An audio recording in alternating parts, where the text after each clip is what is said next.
Please like and subscribe my videos and see us.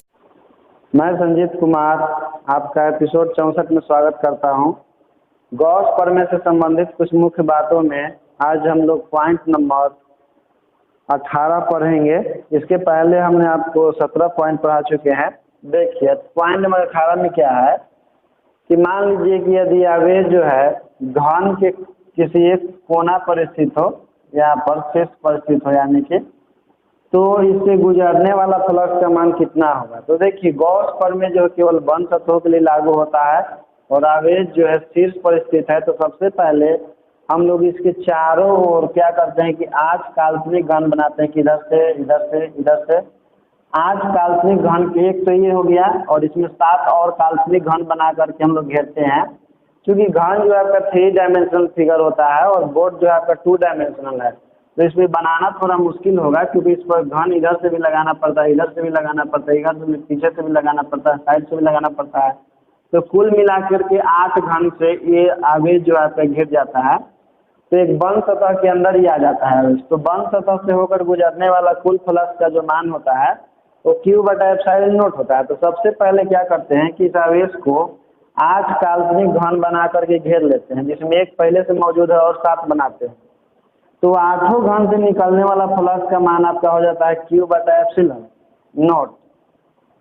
देखिए उसके बाद 8 घन से निकलने वाला फ्लक्स का मान है Q/ε0।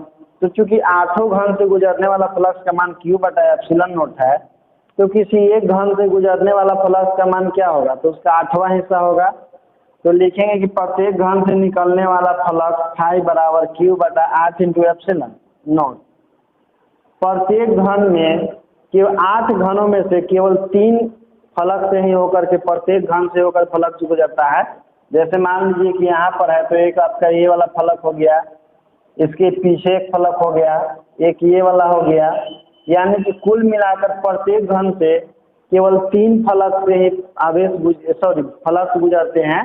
तो 8 घन में कुल कितने फलक हो जाएंगे, तो 24 फलक हो जाएंगे। तो प्रत्येक घन के सतह से निकलने वाला विद्युत फ्लक्स का मान जो है फाई बराबर Q/24 × ε0 होगा। इसका कारण क्या है, क्योंकि प्रत्येक घन के केवल 3 ही फलक से फ्लक्स निकलता है। प्रत्येक घन से 3 ही फलक से निकलता है और कुल कितने घन है, तो 8 घन है। तो प्रत्येक फलक से निकलने वाला फ्लक्स का मान कितना हो जाएगा, तो Q/24 × ε0 हो जाएगा। इसके बाद देखिए, इसके बाद पॉइंट नंबर 19 लिखिएगा। पॉइंट नंबर 19 है आपका कि यदि आवेश Q किसी शंकु के शीर्ष पर स्थित हो तो शंकु से होकर गुजरने वाला कुल विद्युत फ्लक्स फाई बराबर Q/2 ε0 × 1 - cos थीटा होता है। इसका डायग्राम बना लीजिएगा जैसे इस तरह से। जैसे मान लेते हैं कि यह एक शंकु है और शंकु के शीर्ष पर कोई आवेश Q है।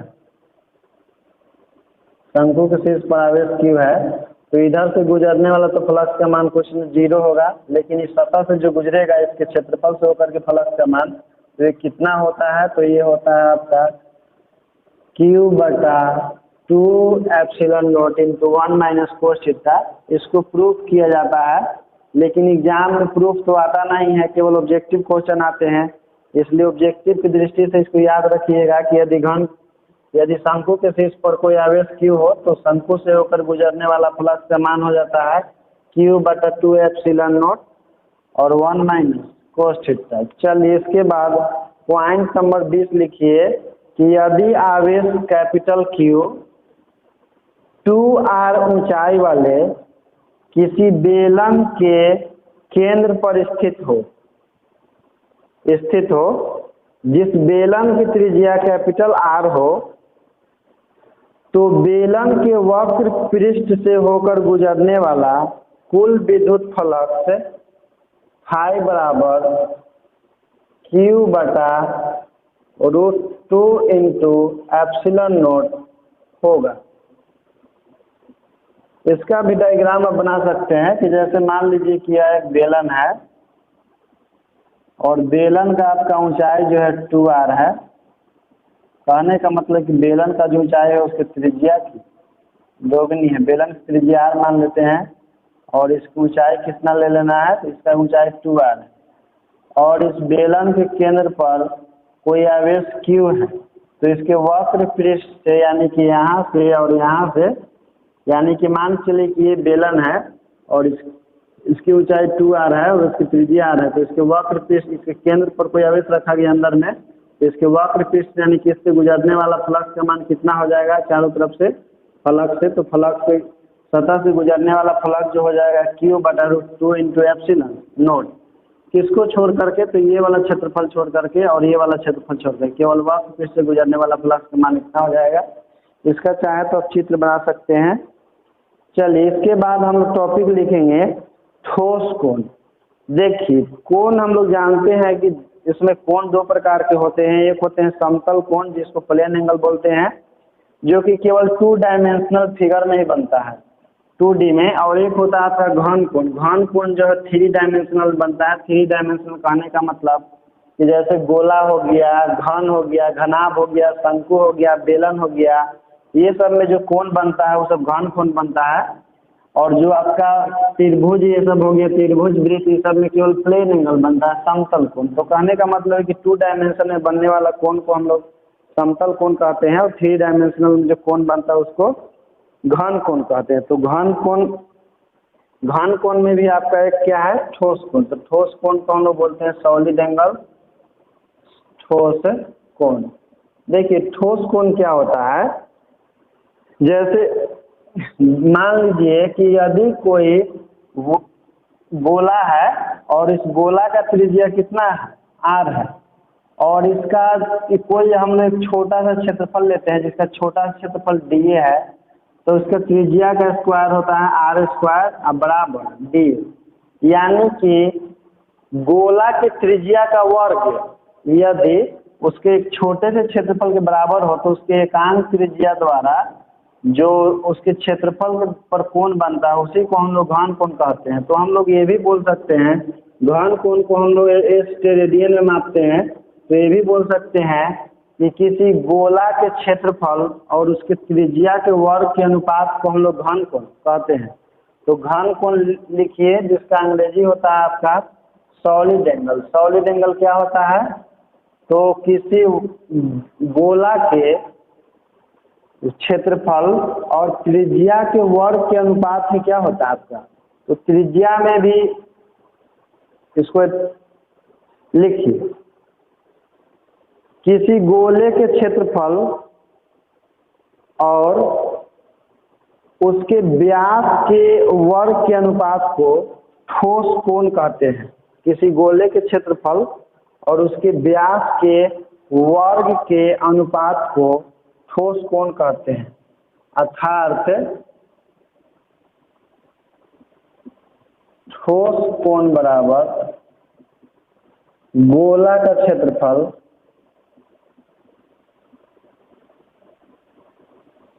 बटा में व्यास का वर्ग। गोला का क्षेत्रफल कितना होता है 4πr² और व्यास जो है 2 इंटू r होता है, तो कितना हो जाएगा 4πr² और बाई 4r²। तो 4r² से r कैंसिल हो जाएगा तो केवल कितना बचेगा, पाई बचेगा। यहाँ पर देखिए थोड़ा सा मिस्टेक हो गया है समझाने में। ये जो होता है गोला का क्षेत्रफल और व्यास का वर्ग होता है, लेकिन हमने आपको क्या बता दिया था मिस्टेक से कि त्रिज्या का वर्ग होता है। इसलिए बता दिए थे क्योंकि हम लोग व्यास जो है त्रिज्या की दुगनी होती है और उसका वर्ग लेते हैं हम लोग, इसलिए थोड़ा सा मिस्टेक हो गया। उसको ध्यान रखिएगा कि गोला का क्षेत्रफल और गोला के व्यास के वर्ग का जो अनुपात होता है उसको हम लोग क्या कहते हैं, घन कोण कहते हैं। घन कोण का मात्रक जो आपका स्टेरेडियन होता है। तो परिभाषा आप लिख चुके हैं और ये उतार लीजिएगा। इसको हम लोग किस में मेजर करते हैं, तो स्टेरेडियन में। स्टेरेडियन को हम लोग लिखते हैं संक्षेप में SR से। उसके नीचे लिखिएगा कि ठोस कोण का मात्रक स्टेरेडियन होता है। ठोस कोण का मात्रक स्टेरेडियन होता है। स्टेरेडियन होता है। इसका कोई बीमा नहीं होता है और ना ही इसका कोई ऐसा ही मात्रक होता है। इसका कोई बीमा नहीं होता है और ना ही इसका कोई ऐसा ही मात्रक होता है। यह एक अदिश राशि है।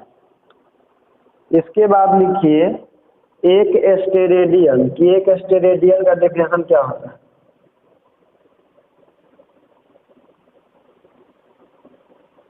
एक स्टेरेडियन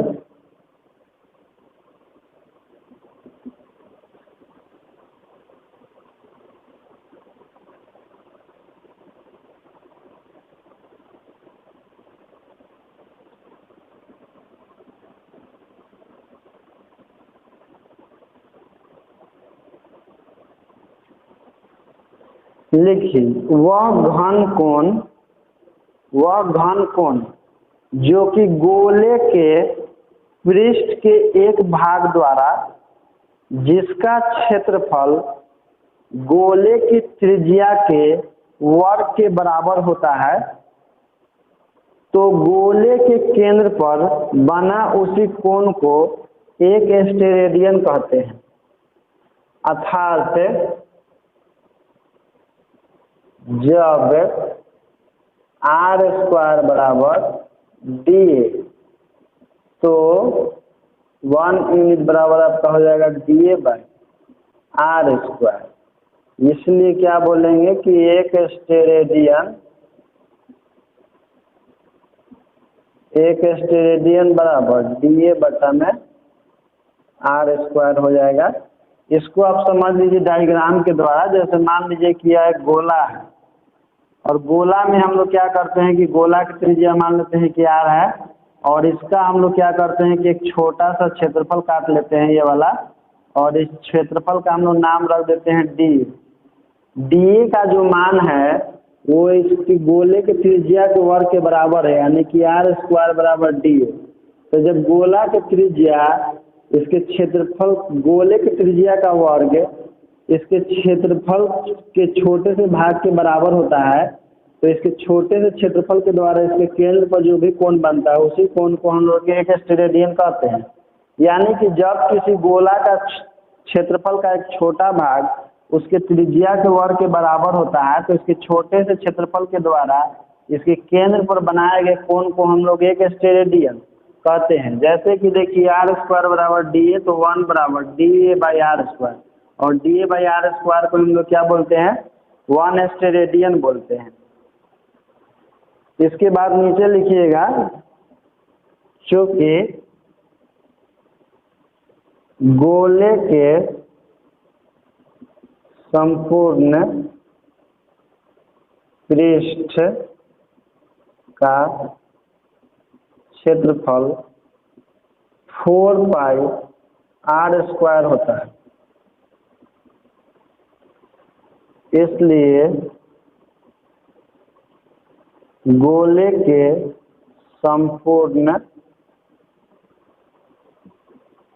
पृष्ठ के द्वारा गोले के केंद्र पर बना हुआ कोण ओमेगा बराबर a बटा r²।